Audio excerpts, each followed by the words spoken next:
Арбаңыз, жарандар, бишкектиктер, мен деле бардыгыңар сыяктуу эле үйдө жатмакмын.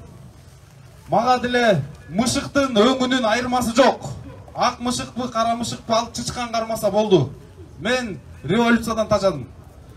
Мен ошол күнү барып, ручканын учу менен эле революция кылып коеюн деп ойлогом.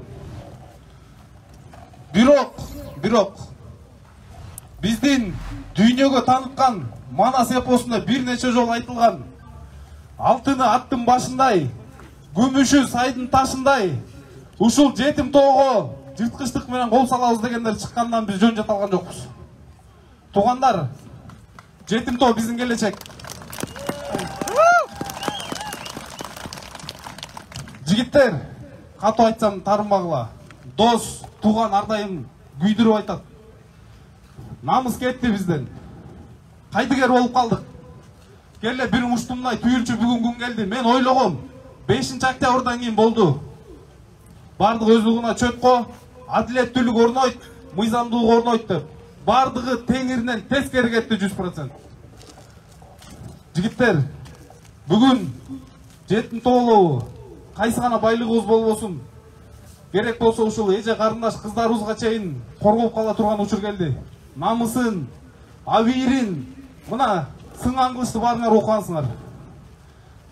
Керек болсо ошол жерде кызды эмес, кыздын чачынын намысын коргойм деп мына асылып кетти камчы. Туугандар, жетим тоо ким кол салса, ал эл душманы.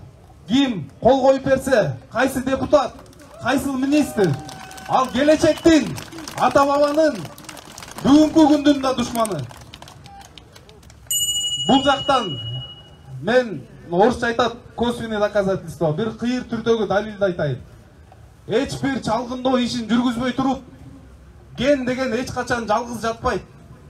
Ал жакта күмүш бар, жез бар, Менделеевдин таблицасынын жарымы бар. Жок, бүгүн темир эле бар, 50 миллиард доллар, жок, анын баары калп. Бүгүнкү дүйнөлүк биржадагы руда боюнча эсептелгенде баасы триллион доллар турат темир тоонуку.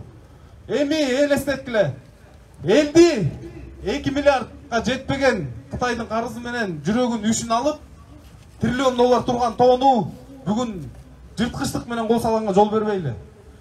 Биз жетим тоону коргоо кыймылын түзүп, ишти алып баштап, социалдык тармактарда кайруулар кылганда ушунчалык ыраазы болдум.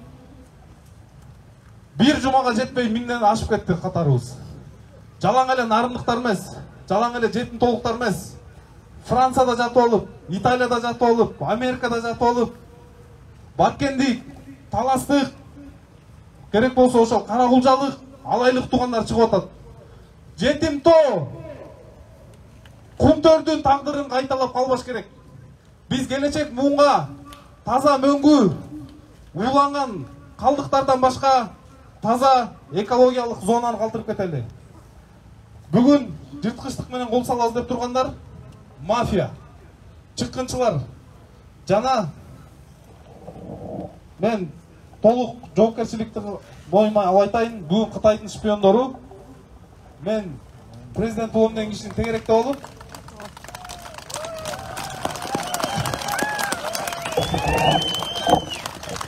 биздин келечек ошол жетим тоо дүйнөнүн, жер планетасынын туризмдин чордону кылып, эми ошол нарынга келип алып айтып атат. Нарындан жаш бала чыгып алып, жетим тоону коргойм деп өзүнчө кыймыл түзүп алып, сен деген экономикабыз эртең өнүкпөй калса, кризистин сазына батып калсак, сен күнөөлүү болосуң деген айтып атат. Бул эмне деген экономикалык сабатсыздык, бул эмне деген караңгылык. Бул деген менин башка программам жок. Мен түздөн түз жетим тоону талкалаганы келатам деген сөз.